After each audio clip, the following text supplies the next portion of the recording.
ओम नमः सिद्धेभ्यः।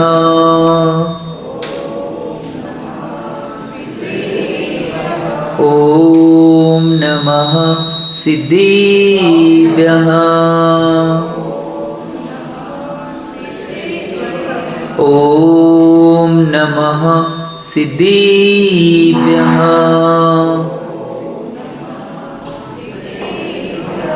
नमः श्रीवरदमानाय निर्धोत्कलिलात्मने सालोकानां त्रिलोकानां यद्विद्यादर्पणायते यद्विद्यादर्पणायते यद्विद्यादर्पणायते। जुगल 24 भगवान की। देवादेव मूलनायक 1008 शांतीप्रदाता शांतीनाथ भगवान की। देवादेव मूलनायक 1008 बालब्रह्मचारी नेमिनाथ भगवान की। देवादेव मूलनायक 1008 आदिब्रह्मा श्री आदिनाथ भगवान की। देवादेव मूलनायक 1008 मुनीसुरतनाथ भगवान की। सिद्धांत शास्त्र की आचार्य भगवान श्री समदभद्र स्वामी की। 20वीं सदी के प्रथमाचार्य चर्चकुति समाधि सम्राट गुरुनाम गुरु आचार्य शांति सागर जी महाराज की। संत शिरोमणि आचार्य गुरु श्री विद्यासागर जी महाराज की। प्रातस्मरणीय शांत मूर्ति वासल रत्नाकर आचार्य गुरु श्री सन्मत सागर जी महाराज की। परम पूज्य आचार्य गुरु श्री समय सागर जी महाराज की। अहिंसामय विश्व धर्म की।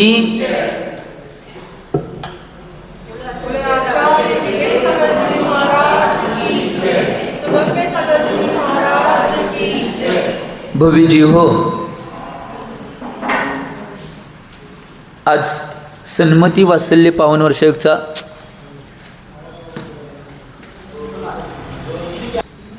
आचार्य भगवान समदर स्वामीजी विरचित रत्नकंडक श्रावचार्य या ग्रंथाची वाचना आजपासून चालू करतोय. आपण वाचना चालू करतोय कारण की या चातुर्माच्या माध्यमातून आचार्य भगवान समदर स्वामीजी विरचित रत्नकंडक श्रावचार्य या वाचनात आजपासून चालू करणार आहे. ग्रंथाची कुठलीही सुरुवात आणि शेवट करत असताना त्या ग्रंथाविषयी आणि ग्रंथकाराविषयी आपल्याला माहिती असणं आवश्यक आहे. कारण की बऱ्याच वेळा ते ग्रंथकार आणि ग्रंथकारांच्या अपेक्षा ह्या जर गोष्टी माहीत नसतील तर ग्रंथ वाचून सुद्धा निश्चित रूपाने काय उपयोग नाही. म्हणून आमच्या जीवनामध्ये ज्या ज्यावेळी या सगळ्या गोष्टी आम्ही करत असतोय त्या करत असताना ग्रंथकाराविषयी आणि ग्रंथाविषयी पुरेपूर माहिती आपल्याला असणं आवश्यक आहे. समजा आम्ही ग्रंथ तर वाचना करलोय आणि ग्रंथाची वाचना करत असताना आम्हाला जर ग्रंथकार आणि ग्रंथाविषयी काय माहीत नसेल, समजा कोण जर विचारलं की कुठला ग्रंथ शिकवायचा चालू आहे, काय चालू आहे, या गोष्टी जर विचारल्या तर नाही आपल्याला त्याची माहिती असणं आवश्यक आहे. ही गोष्ट महत्त्वाची आहे. म्हणून पहिल्या अवस्थेमध्ये ग्रंथ आणि ग्रंथकाराविषयी माहिती आपल्याला पूर्ण करून घ्यायची आहे. एक गोष्ट लक्षात घ्या, ग्रंथ आहे तो रत्नकंडक श्रावकाचार्यजी हा ग्रंथ आहे. याच ग्रंथाची का निवड केली आपण? पूर्णपणे भारतवर्षामध्ये 84 प्रकारचे श्रावकाचार्यचे ग्रंथ सापडतात. त्यातले मूळ ग्रंथामध्ये 32 प्रकारचे श्रावकाचार्य आहेत मूळ रूपामध्ये. आणि त्यातील रत्नकंडक श्रावकाचार्यजी हा ग्रंथाची आपण वाचना करत आहोत. आणि ही वाचना रत्नकंडक श्रावकाचार्यजी याच ग्रंथाची का करले? एवढे 32 प्रकारचे 84 प्रकारचे आणि त्याच्या पुढे जाऊन बऱ्याच प्रकारचे श्रावकाचार्य आहेत. तर यातल्या रत्नकंडक श्रावकाचार्यची का वाचना चालू आहे? याचं मूळ कारण आहे, या ग्रंथाची वाचना करण्याचं मूळ कारण आहे जेवढ्या प्रकारची श्रावकाचार्य आहेत, जेवढ्या प्रकारची श्रावकाचार्यांची व्यवस्था आहे, या सगळ्या व्यवस्थामध्ये श्रावकांच्या आचरणाचं सगळ्यात डीप कथन जर कुठल्या ग्रंथामध्ये असेल तर ते रत्नकंडक श्रावकाचार्यजी या ग्रंथामध्येच आहे. एवढ्या प्रकारचे श्रावकाचार असून सुद्धा त्या सगळ्या श्रावकाचार्यांमध्ये सगळ्यात जास्त श्रावकांच्या आचरणाचं कथन डीपमध्ये कशात असेल तर आचार्य भगवंत समद्र स्वामीजींनी लिहिलेल्या रत्नकड श्रावचार्य ग्रंथामध्ये आहे. म्हणून या ग्रंथाची वाचना देशभरामध्ये नाही विदेशात सुद्धा केली जाते. आणि दुसरं एक काय असेल, एक गोष्ट लक्षात घ्या,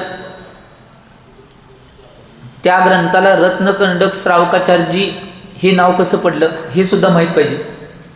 कारण की एक गोष्ट लक्षात घ्या, रत्नकंडक श्रावकाचार्यजी हे नाव उद्घाटित कुठल्या ऑपरेशन झालं तर आचार्य भगवंतांनी रत्नकंड श्रावचार्य या ग्रंथामध्ये 149 नंबरच्या श्लोकमध्ये याचं रत्नकंडक श्रावचार्य हे नाव घोषित केलेलं आहे. त्याला अपर नाव दुसरं बी आहे, उपासकाध्ययन हे दुसरं नाव आहे. या रत्नकंड श्रावचार्य ग्रंथाचं दुसरं नाव काय, उपासकाध्ययन.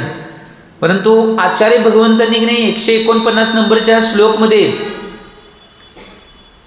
या श्लोकमध्ये आचार्य भगवंतांनीच की नाही या ग्रंथाचं नाव उद्घाटित करताना रत्नकंड श्रावचार्य असं केलेलं आहे. म्हणून हे प्रचलित नाव रत्नकंड श्रावचार्य, परंतु त्याचं दुसरं नाव जर तुम्हाला कधी कुठं प्रश्न आला, काय विचारलं कुणी, तर उपासकाध्ययन हे नाव दुसरं आहे. आणि ओरिजिनल या रत्नकंड श्रावचार्य ग्रंथाचं नाव हे रत्नकंडक श्रावकाचार्य पडण्याचं मूळ कारण काय माहिती आहे? त्याचं मूळ कारण ते रत्नकंडक श्रावकाचार या सगळ्या नावामध्येच त्याचं उद्घाटीकरण आहे. रत्न, करंडक, श्रावक, आचार हे 4 शब्दापासून हे एक दोन नाव बनलेले आहेत. रत्न, करंड आणि श्रावक, आचार याचा अर्थ काय माहिती आहे? रत्न याचा अर्थ आहे मौल्यवान किंवा उत्कृष्ट वस्तू, जी जगात सगळ्यात मौल्यवान आहे, सगळ्यात उत्कृष्ट आहे, त्याला रत्न म्हणतात. करंड याचा अर्थ काय? करंड याचा अर्थ पिटारा, ज्याच्यामध्ये मौल्यवान वस्तू ठेवले जातात.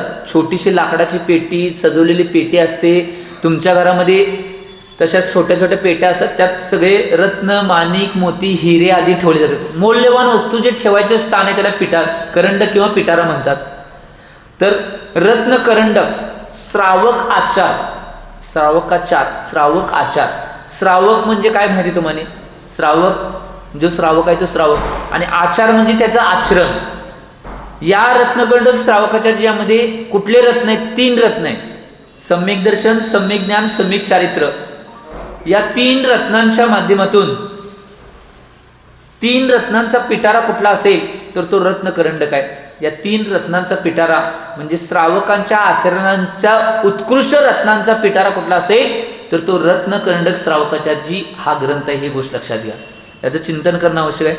मग तुम्हाला दुसरा मनामध्ये की नाही, दुसरा मनामध्ये प्रश्न येईल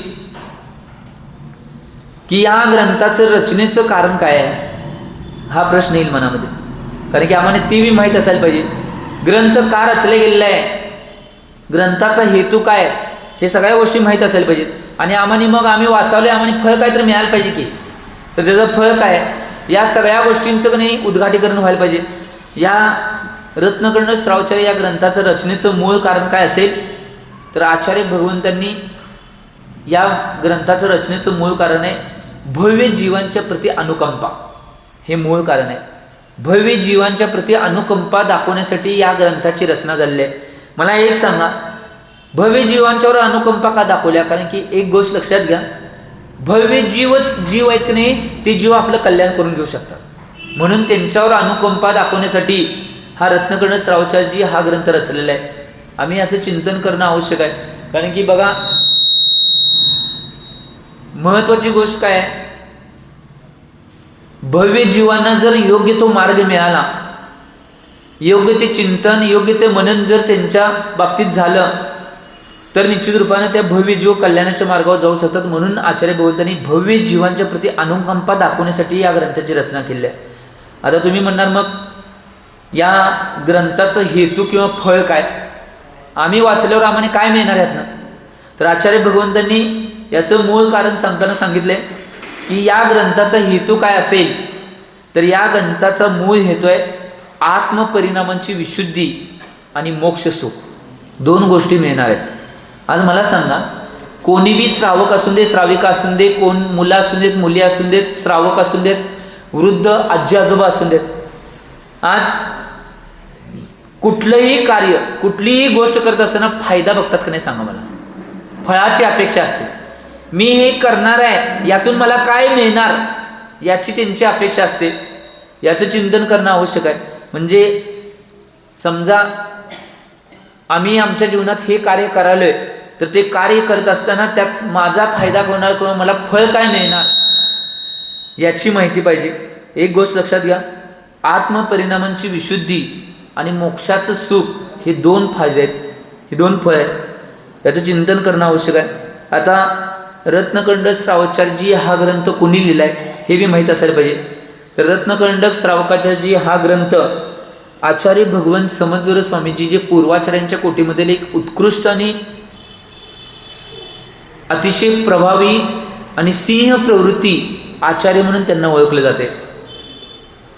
आचार्य भगवंतांना का, याचं मूळ कारण मी नंतर सांगेन. सगळ्या गोष्टींचं उद्घाटन करूनच आपल्याला पुढे जायचं आहे. आणि दुसरी गोष्ट काय असेल तर रत्नकंडक श्रावकाचार्यचे जे लेखक आहेत आचार्य भगवंत समदवीर स्वामीजी, यांच्याविषयी बी आपल्याला थोडी माहिती असायला पाहिजे. त्यांचं जर पहिलाचं नाव जर बघितला तर त्यांचं पहिलाचं नाव आहे शांती वर्मा. कारण की त्यांनी रचलेल्या एका ग्रंथामध्ये हे नाव आले म्हणून ते पहिलाचं नाव कळलं त्यांचं शांती वर्मा आहे. त्यांचं शांती वर्मा नाव होतं. ते कुठं जन्म घेतले होते, त्यांच्याविषयी काय माहिती आहे, ही सगळी माहिती कळण्यासाठी त्यांचा जन्म नाही हा विक्रम शताब्दी 2ऱ्या किंवा 3ऱ्या शताब्दीमध्ये झालाय म्हणून सांगतात. पूर्ण 100% गॅरंटेड त्यांचं कितल्या शताब्दीमध्ये कवा जन्म झालाय हे माहिती कुठंच नाही. परंतु काही ग्रंथामध्ये 2ऱ्या किंवा 3ऱ्या शताब्दीमध्ये, विक्रम शताब्दीमध्ये त्यांचा जन्म झाला असं सांगतात. त्यांचं जन्म गाव कुठलं असेल तर त्यांचं गाव आहे उरकपूर, हे तामिळनाडूमध्ये आहे.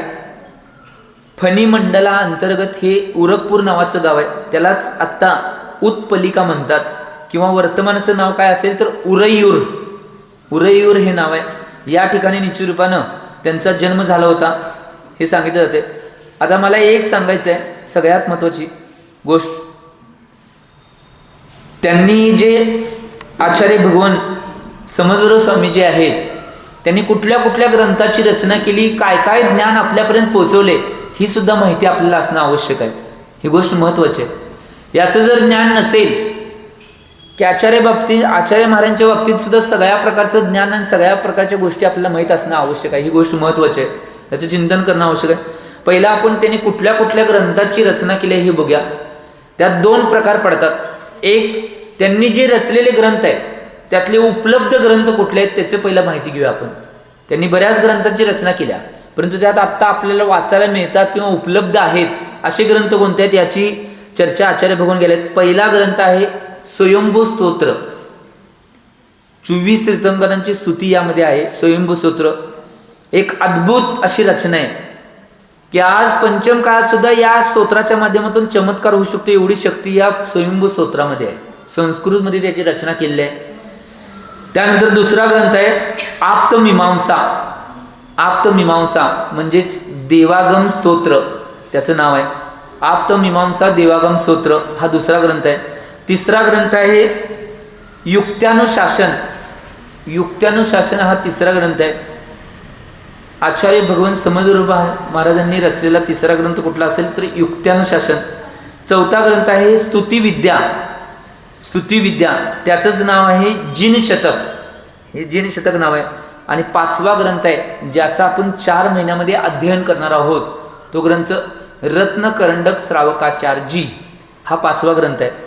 याचा आपण 4 महिन्यामध्ये या सन्मती वात्सल्य पावन वर्षामध्ये वाचना करणार आहोत. हा पाचवा ग्रंथ आहे. आता अनुपलब्ध असलेले ग्रंथ म्हणजे ते ग्रंथ रचना तर महाराजांनी केलेले आहेत आचार्य भगवंतांनी, परंतु ते आपल्याकडे उपलब्ध नाहीत, वाचू शकत नाही, आमच्याकडे उपलब्धच नाही. त्यातले सुद्धा काय काय महत्त्वाचे ग्रंथ आहेत. पहिला ग्रंथ आहे जीवसिद्धी. जीवसिद्धी हा पहिला ग्रंथ आहे. अनुपलब्ध असलेला, आपल्याकडे उपलब्ध नाही, ते ग्रंथ आम्ही वाचू शकत नाही असे ग्रंथ महाराजांनी रचलेले. त्यातला पहिला ग्रंथ आहे जीवसिद्धी. दुसरा ग्रंथ आहे तत्वानुशासन. तत्वानुशासन हा दुसरा ग्रंथ आहे. तिसरा ग्रंथ आहे प्राकृत व्याकरण. हा तिसरा ग्रंथ आहे प्राकृत व्याकरण. चौथा ग्रंथ आहे प्रमाण पदार्थ. हा चौथा ग्रंथ आहे प्रमाण पदार्थ. पाचवा ग्रंथ आहे कर्म प्राभृत टीका. कर्म प्राभृत टीका हा 5वा ग्रंथ आहे. आणि 6वा आणि महत्त्वाचा ग्रंथ आहे तो उपलब्ध नाही, त्याचं नाव आहे गंधहस्ती महाभाष्य. गंधहस्ती महाभाष्य हा एकमेव जगातला सगळ्यात मोठा ग्रंथ आहे. त्या ग्रंथामध्ये 95,000 श्लोक आहेत, परंतु ते उपलब्ध नाही. आणि तुम्हाला माहीत नसेल, हा ग्रंथ एक विशिष्ट आहे, उपलब्ध नाही तरी सुद्धा ह्याची विशिष्टता बऱ्याच जणांना माहिती आहे. विज्ञानाधाष्ठित हा ग्रंथ आहे. विज्ञानाधाष्ठित म्हणजे याचा अर्थ काय माहिती आहे? विज्ञानाधाष्ठित याचा अर्थ आहे त्या ग्रंथामध्ये की नाही आचार्य भगवंतांनी सगळे शोध दिलेले आहेत. आता विज्ञान तुम्हाला वाटते विज्ञान सगळं शोध लावते म्हणून चालू आहे. आमच्या आचार्यांनी सगळे शोध लावले आहेत, ते विज्ञान सगळं अवलंब करून करायला पुढं. या ग्रंथामध्येच गंधहस्ती महाभाष्यामध्येच सगळ्या संकल्पना आहेत की पाण्यामध्ये जहाज कशी चालते, आकाशामध्ये विमान कसं उडतं, हे सगळे शोध गंधहस्ती महाभाष्य या ग्रंथातले आहे. ही गोष्ट लक्षात घ्या. आणि तो ग्रंथ आता उपलब्ध नाही. त्या ग्रंथाची एकच प्रत जगामध्ये उपलब्ध आहे. ती कुठल्या देशाकडे असेल तर जर्मनी देशाकडे आहे. गंधहस्ती महाभाष्य या ग्रंथाची एकच प्रत जगामध्ये उपलब्ध आहे, ती जर्मनी देशाकडे आहे. आणि हा ग्रंथ भारतात आणण्यासाठी आचार्य विद्यानंदी महाराजांनी बरेच प्रयत्न केले. सरकारच्या माध्यमातून तो ग्रंथ आपल्या भारतात आला तर बऱ्याच विज्ञानाच्या बाबतीत आम्ही भारत देश बरीच जगामध्ये प्रगती करू शकेल म्हणून प्रयत्न केले, परंतु ते प्रयत्न यशस्वी झाले नाहीत. तो ग्रंथ भारतात आला नाही, त्यामुळे हा ग्रंथ आमच्याकडे उपलब्ध नाही. अशा या सगळ्या ग्रंथांची निश्चितरूपानं त्यांनी रचना केलेली आहे. पहिला एक गोष्ट लक्षात घ्या, त्यांनी रचना केलेली जे ग्रंथ आहेत त्या ग्रंथांची थोडी माहिती असणं आवश्यक आहे. पहिला उपलब्ध असलेल्या त्या ग्रंथांची थोडी माहिती घेऊ आपण. पहिला ग्रंथ आहे स्वयंभू स्तोत्र. आवश्यक आहे. कुणाची भावना झाली की तो ग्रंथ एवढा चांगला आहे तर मी वाचायला पाहिजे अशी भावना व्हावासाठी हे उपलब्ध असलेल्या ग्रंथांची माहिती करणं आवश्यक. पहिला ग्रंथ आहे स्वयंभू स्तोत्र. यामध्ये 143 श्लोक प्रमाण हा ग्रंथ आहे स्वयंभू स्तोत्र. आणि यात आचार्य भगवंत समद्र स्वामींनी 24 तीर्थंकरांची स्तुती लिहिलेली आहे. आणि ती स्तुती 3 अपेक्षेनं महत्वाची आहे. पहिली अपेक्षा कुठली आहे? तो ग्रंथ स्वयंभू स्तोत्र हा भावपूर्ण लिहिलेला आहे. दुसरा आहे तो काव्यमय लिहिलेला आहे. आणि तिसरा आहे तो अध्यात्ममय लिहिलेला आहे. भावपूर्ण, काव्यमय आणि अध्यात्ममय अशा 3 शैलीमध्ये हा ग्रंथ रचला आहे. तुम्हाला माहित नसेल, सगळ्यात महत्वाची बाब सांगतो. आता या ग्रंथाची माहिती काय ते सांगतो तुम्हाला. एवढा महान ग्रंथ आहे हो. या पंचम काळात घडलेला एक चमत्कार सांगतो तुम्हाला.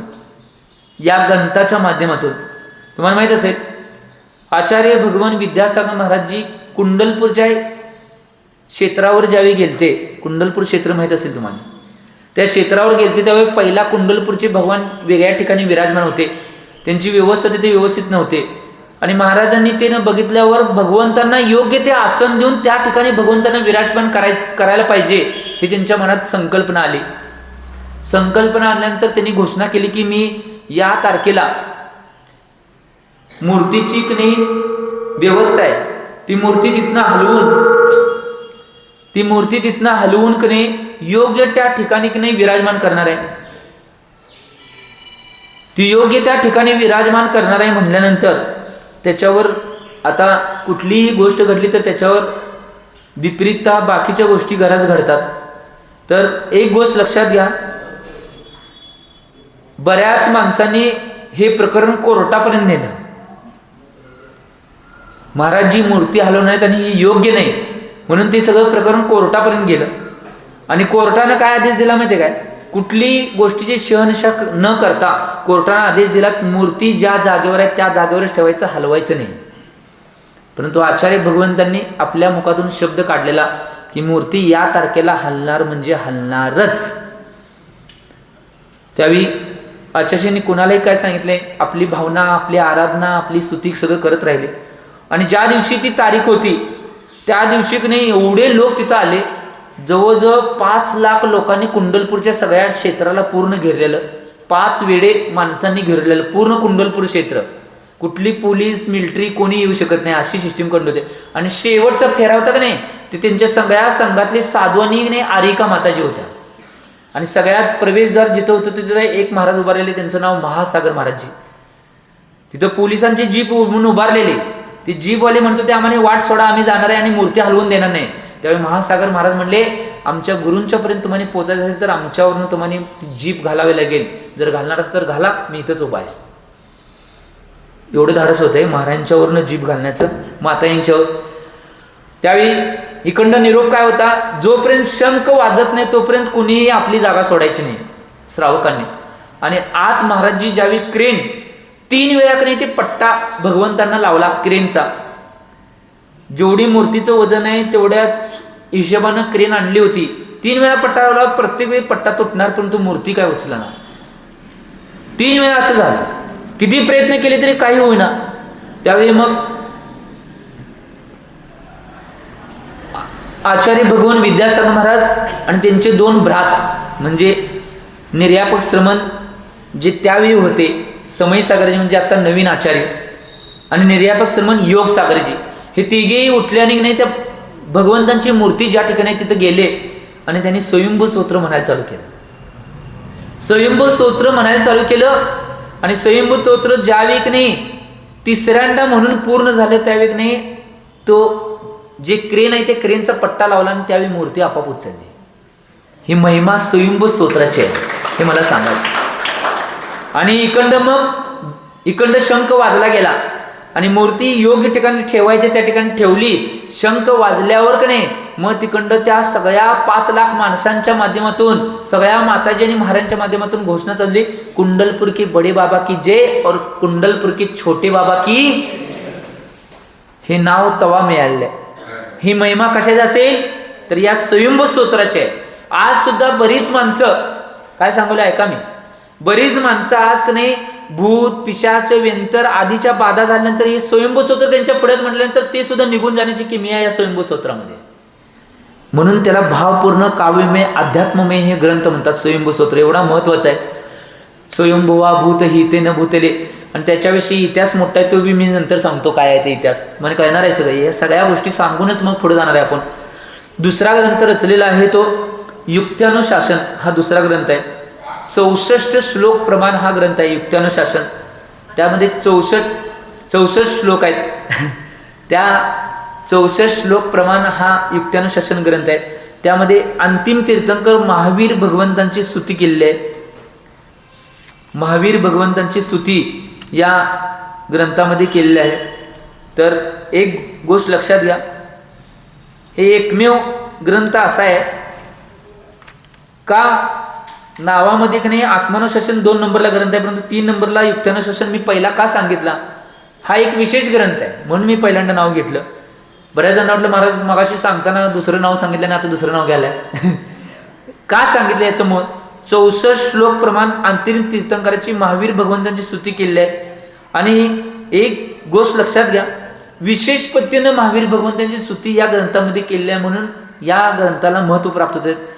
युक्तीच्या द्वारे अनुशासन महावीर भगवंतांचं काय हे सिद्ध केलेलं आहे त्या ग्रंथात 64 श्लोक प्रमाणाच्या माध्यमातून, म्हणून हा ग्रंथ महत्त्वाचा आहे.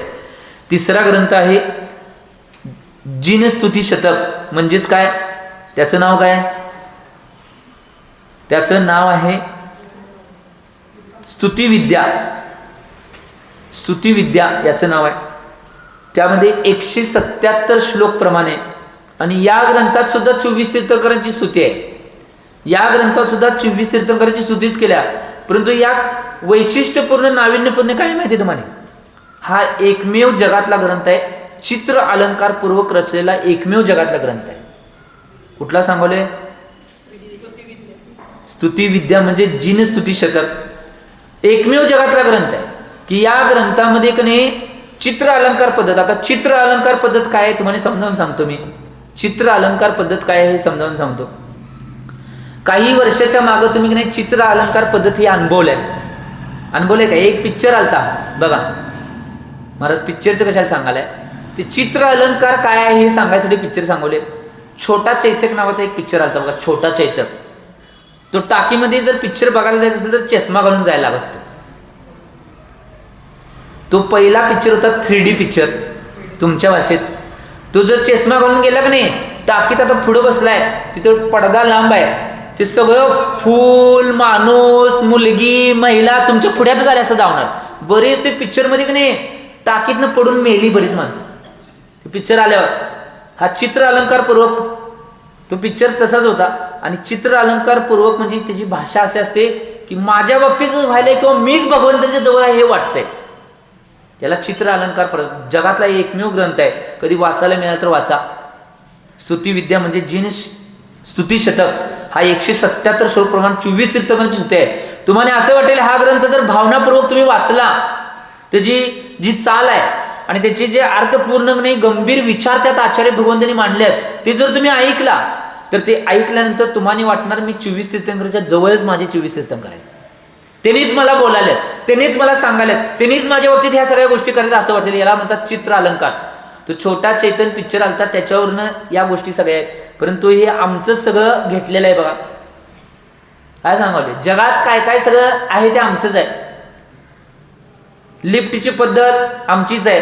आमच्या समोशरणामध्ये पहिल्या पायरीवर उभारले की डायरेक्ट 20,000 पायरीवर जाते.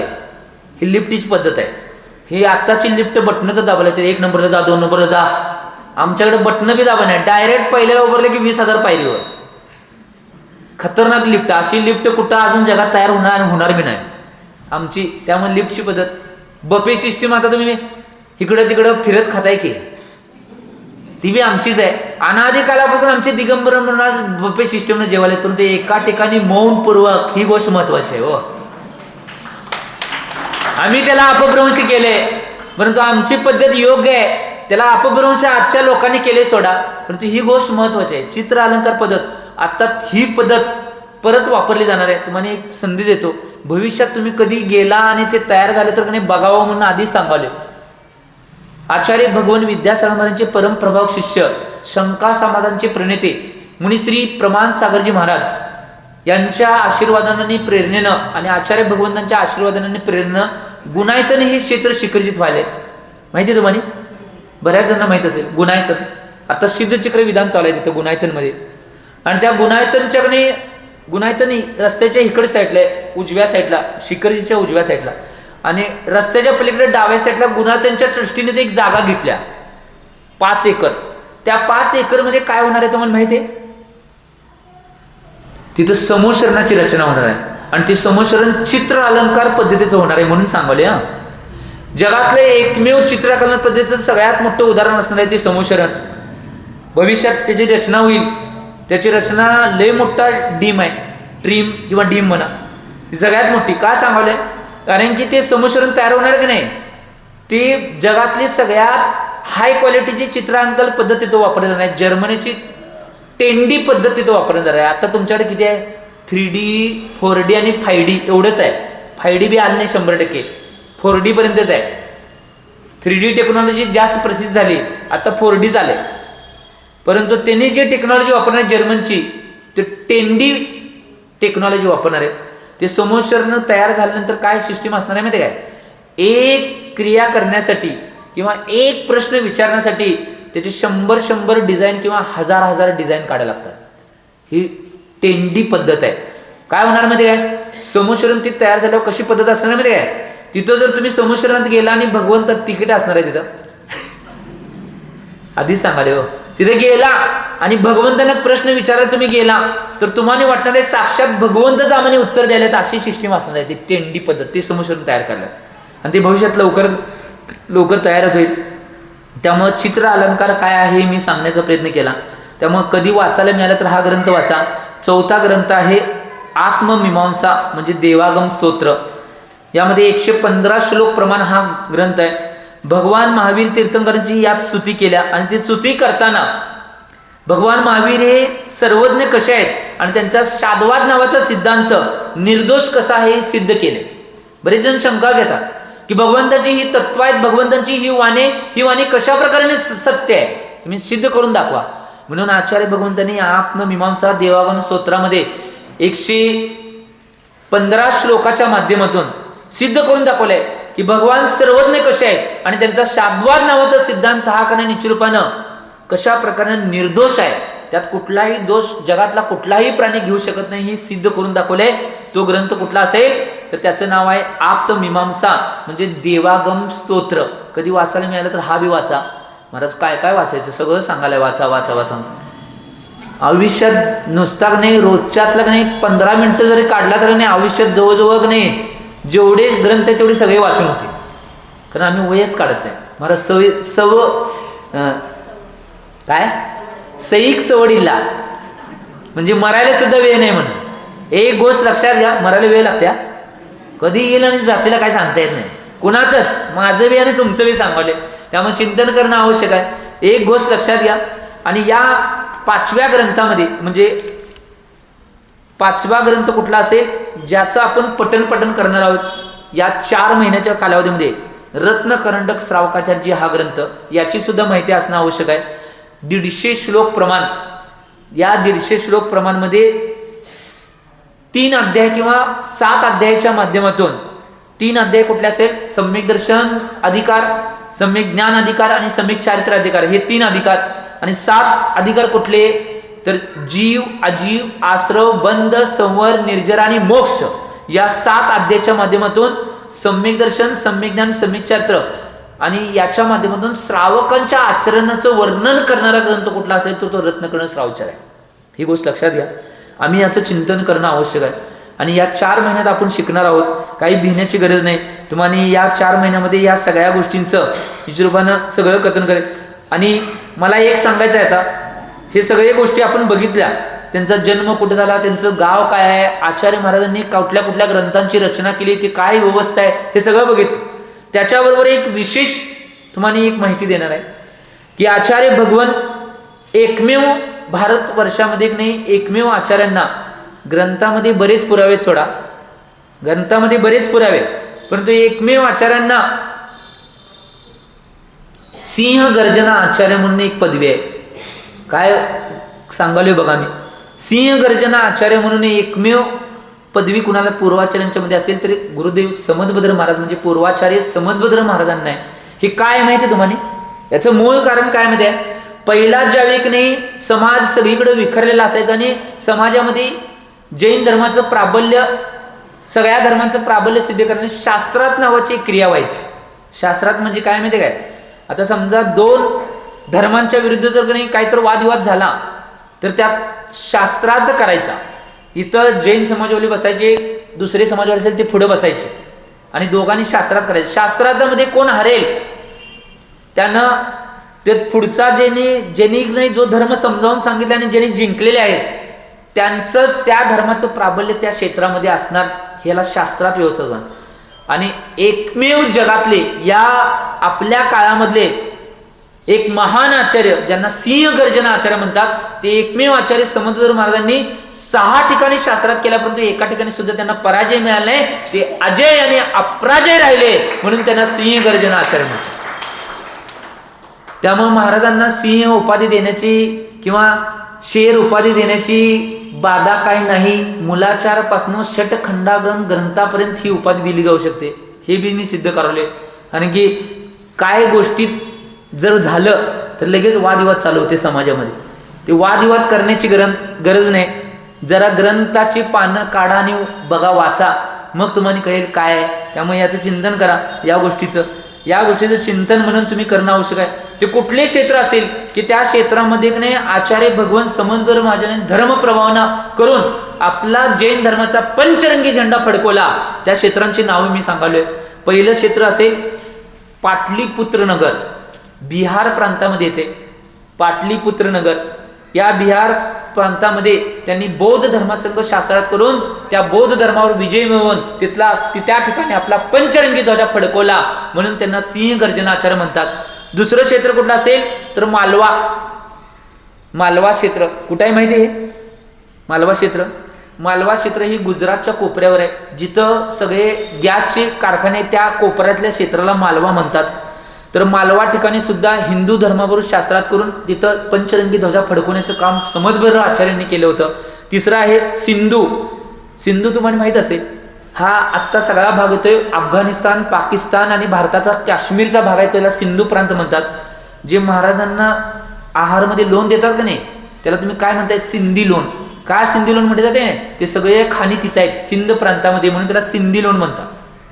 ही गोष्ट महत्वाची आहे. ते सिंधू प्रांत म्हणजे अफगाणिस्तान, बलुचिस्तान, पाकिस्तान आणि आमचा काश्मीरचा भाग, ह्या सगळ्या प्रांताला सिंध प्रांत म्हणतात. त्या सिंध प्रांतामध्ये सुद्धा नाही हिंदू धर्माबरोबर शास्त्रात करून तिथं आपला पंचरंगी ध्वजा फडकवण्याचं काम आचार्य भगवंत समद्र स्वामीजींनी केलं होतं. त्यानंतर आहे ढक्क.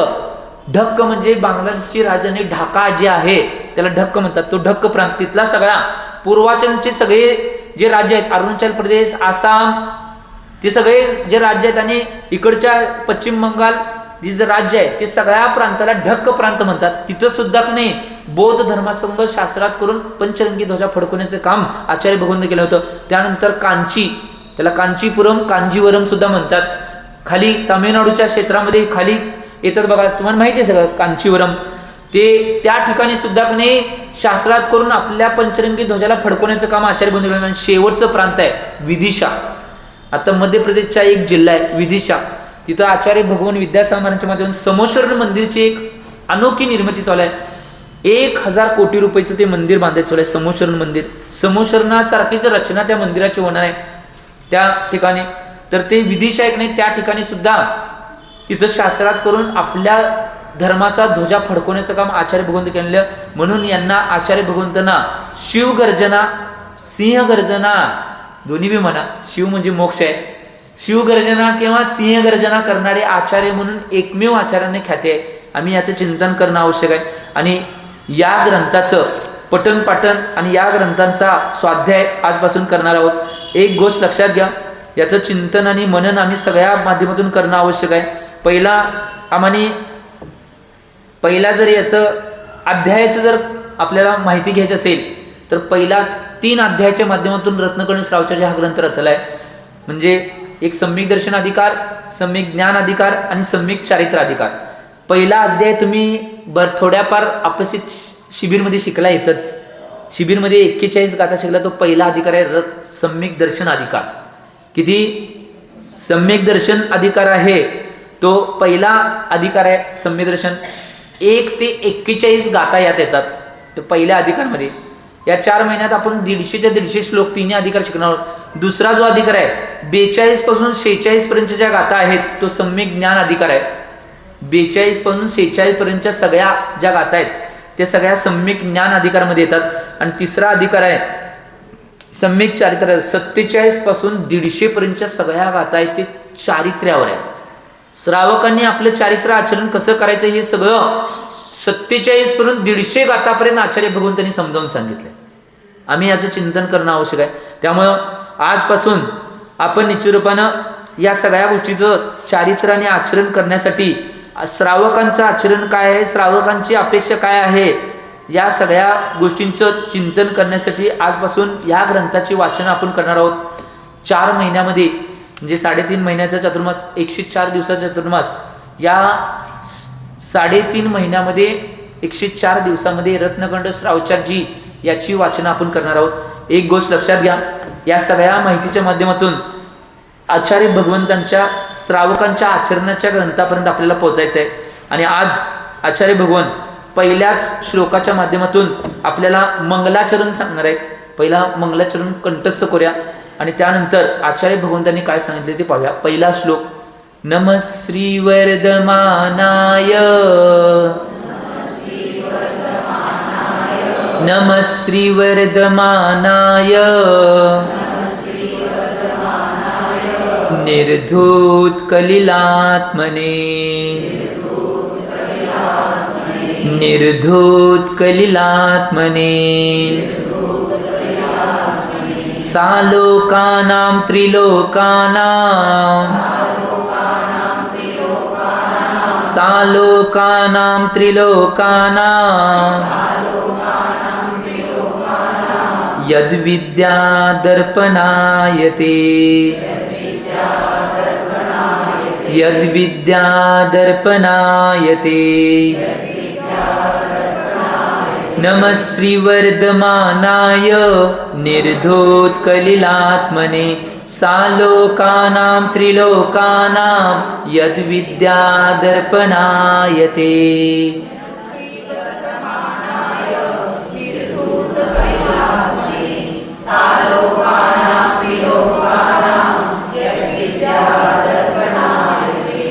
आचार्य भगवान समजबरोबर स्वामीजी या पहिल्या श्लोकच्या माध्यमातून आपल्या पुढं मंगलाचरण करत आहेत. या पहिल्या श्लोकच्या मधून मंगलाचरण काय आहे पहिला ही बी माहीत असायला पाहिजे आपल्याला, कारण की त्या ग्रंथाचं मंगलाचरण आपण करत आहोत. आम्हाला मंगलाचरण काय आहे हे बी माहीत असायला पाहिजे. एक गोष्ट लक्षात घ्या, मंगलाचरण याचा अर्थ आचार्य भगवंतांनी तिलोपन्नती या ग्रंथामध्ये आचार्य भगवान यतिवशुभ स्वामीजींनी मंगलाचरणची व्याख्या करताना केलेली आहे. त्यात दोन शब्द आहेत, मंगल आचरण, ह्या दोन शब्दांची भेद केली आहे. आणि मंगल या शब्दाचे दोन अर्थ आचार्य भगवान यतिवशुभ स्वामीजींनी तिलोपन्नती या ग्रंथामध्ये सांगितले. त्यातला पहिला अर्थ आहे मम गल, मम वर टिंब आहे, बघितलंय, फोड लिहून घ्यायचं वाटलंच तर. मम गल, मम याचा अर्थ पाप आणि गल म्हणजे नाश होणे, याला म्हणतात मंगल. ज्याच्या माध्यमातून पापाचा नाश होणार आहे त्याला मंगल म्हणतात. आणि दुसरा अर्थ काय आहे, मंग आणि ला, मंग आणि ल, ल म्हणजे आणणे आणि मंग म्हणजे पुण्य. ज्याच्या माध्यमातून पुण्याचा संचय होणार आहे त्याला सुद्धा मंगल म्हणतात. आणि ज्याच्या माध्यमातून पापाचा नाश आणि पुण्याची प्राप्ती होत नाही होणार आहे त्याला म्हणतात मंगलाचरण. ही गोष्ट लक्षात घ्या. आणि अशा पद्धतीचं आचरण आणि अशा पद्धतीच्या क्रिया माझ्या माध्यमातून व्हाव्या यासाठी. आणि मंगलाचरण का केले जाते माहिती आहे, त्याच ग्रंथामध्ये आचार्य भगवंतांनी 3 कारणं दिलेत मंगलाचरण करण्याचं. तर पहिलं कारण काय आहे मंगलाचरण करण्याचं, जी ग्रंथ आहे त्या ग्रंथाची नाही निर्विघ्न समाप्ती व्हावून पहिलं कारण आहे.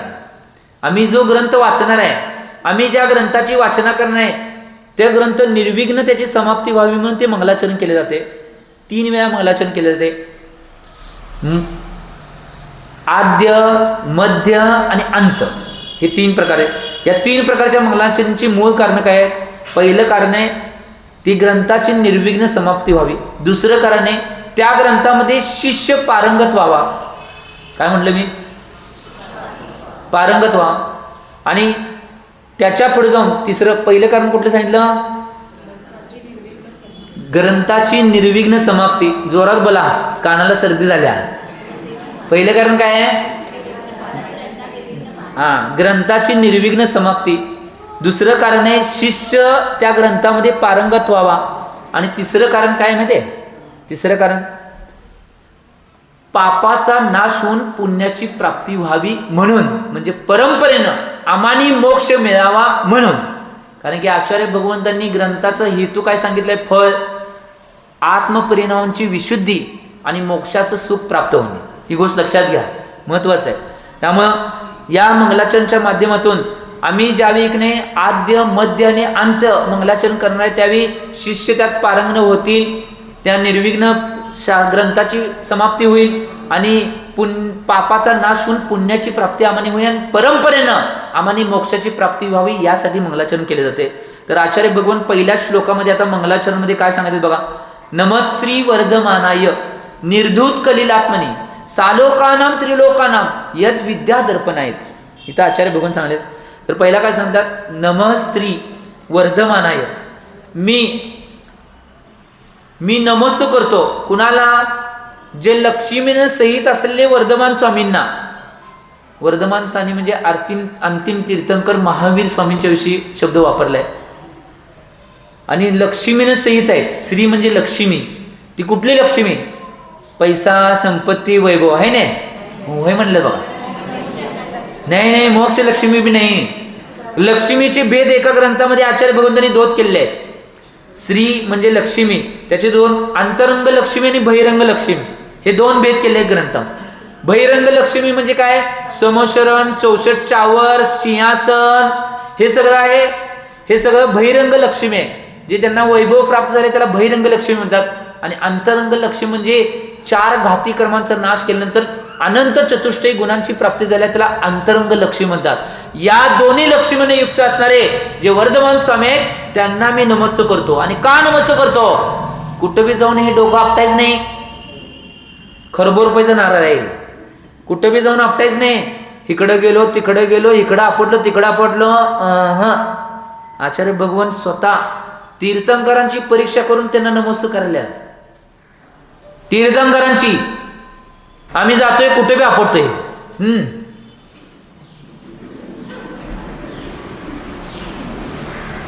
कुठं बी आपटायचं, आपटल्याशिवाय राहायचं, आपटायचं नाही. ही गोष्ट लक्षात घ्या. काही झालं, कोणी सांगून दे, कोण भीती दाखवून दे, कोण काय करून दे, मी काय म्हणला, आपटणार हुशार. किती शाब्बास, चांगला आहे मिरजवाले, चांगला आहे. आचार्य भगवान परीक्षा काय करायला बघा. मी का नमस्कार करतोय. स्त्रीने युक्त तर आहेतच, ते अंतरंग बहिणी लक्ष्मीने युक्त आहेतच, पण दुसरं काय, निर्धूत कलिलात्मने. कलिलात्मने याचा अर्थ काय, ज्यांनी धुवून टाकलेलं आहे, कर्मरूपी कालिमा, किट्ट कालिमेला धुवून टाकलेले आहेत, त्यांना मी नमस्कार करतोय. आणि परत काय म्हणलं बघा, कर्मरूपी कालिमा ज्यांनी धुवून टाकले आहे, निर्धूत कलिलात्मने. पुढे काय म्हणतात, सालोकानाम. आणि परत का नमस्कार करतोय, लोकाकाश सहित, अलोकाकाश सहित लोकाकाश, या 3 लोकांना त्यांची विद्या दर्पणाप्रमाणे जाणते. तुम्ही दर्पणा पुढे गेला, आरशा पुढं, तर आरसा काय करतोय, तुम्ही जसं आहे तसं दाखवते काय, जरा नवीन नाटक, आत्ता काय आहे, मागं काय होतं दाखवते काय, कसं दाखवते दर्पण, जसं आहे तसं दाखवते. त्याप्रमाणे त्या वर्धमान स्वामींच्या जो एवढी शक्ती आहे, ती शक्ती काय आहे माहिती काय, एवढी विद्या मोठी आहे, अलोकाकाश सहित लोकाकाशाला त्यांची विद्याकने आरशाप्रमाणे जाणते, म्हणून मी त्यांना नमस्कार करते म्हणले आचार्य भगवंत. म्हणजे खरे देव काय हे सांगायला, या सगळ्या गोष्टी त्यांच्यामध्ये असायला पाहिजे. ही गोष्ट महत्वाची. तिथंच आमचं डोकं आपटायचं म्हणाले बा, फुटेल की टेकवायचं हो. तर ही गोष्ट महत्वाची आहे. त्यामुळं तुम्ही या माध्यमातून तुम्ही चिंतन करावं, या गोष्टीचं चिंतन मनन करावं, की आम्ही आमच्या जीवनामध्ये काही झाले तर आम्ही अशा गोष्टी कुठं प्राप्त होईल तिथंच. आणि सगळ्यात महत्वाची ही गोष्ट काय आहे माहिती काय, एक गोष्ट लक्षात घ्या, 3 गोष्टी यात सगळ्यात महत्वाच्या. पहिल्या गाथेमध्ये नमस्तु श्री वर्धमान स्वामी निर्धूत कलिलात्मने सालोकानाम त्रिलोकानाम आणि यद्विद्या दर्पण येते. या गोष्टी महत्वाच्या आहेत. याचे चिंतन मनन आम्ही आमच्या जीवनामध्ये करणं आवश्यक आहे. या गोष्टीचं चिंतन मनन जोपर्यंत करणार नाही तोपर्यंत 3 काळामध्ये कुठलीही गोष्ट आम्हाला प्राप्त होणार नाही. आणि मी निश्चित रूपानं तुमच्या माध्यमातून एवढीच भावना करतो की तुम्हाला सुद्धा लवकरात लवकर की नाही या स्त्रीची प्राप्ती व्हावी. ह्या स्त्रीची नव, या स्त्रीची अंतरंग बहिरंग लक्ष्मी आहे, त्या लक्ष्मीची प्राप्ती व्हावी. ही स्त्री कोण बी मिळवते. काय म्हणाले ऐकायला, हे स्त्री कोण बी मिळवते, त्या स्त्रीची प्राप्ती नको आहे आम्हाने. अंतरंग बहिरंग जी लक्ष्मी आहे, समोश्वरण आदी विभूती आणि अनंत चतुष्टय आदी गुण, त्या लक्ष्मीची प्राप्ती लवकरात लवकर व्हावी एवढी भावना करतो. आणि आजच्या या पहिल्या रत्नखंड श्रावच्या क्लासला विराम देतोय. जे बोलो आचार्य भगवान श्री सन्मती सागरजी महाराज की